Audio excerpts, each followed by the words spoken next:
Today is all about Observer, I think, in the Australian Guineas. What a great race. Observer versus 60s. Kieran Maher versus Chris Waller. It sets up, it's going to be an absolute mouth-watering clash. Observer trying to become just the fourth horse to win the VRC Derby and then come back and win the Australian Guineas. He goes forward. I think he's so promising. And then what do they do with him?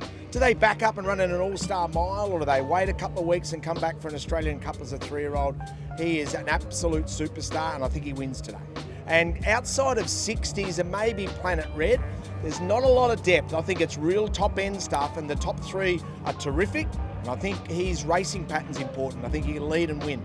So I'm a Carlton supporter, so I'm barracking for Birdman, because check out the ownership, baggers, naggers, if you don't mind. So Patrick Cripps has put together a lot of Carlton boys in that, with Jack Gunston as well, and I think Birdman is the one that they have to beat. So the Blamey, it's a really interesting Blamey, and the speed map's going to be really important. But I think the other headline act is this $1 million sprint sponsored by Inglis, which is absolutely superb.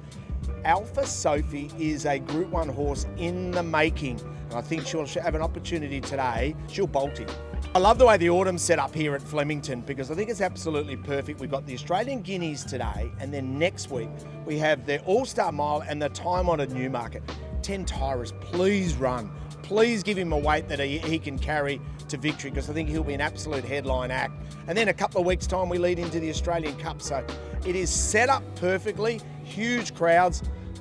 Oh yeah, not a worry with the weather. Awesome.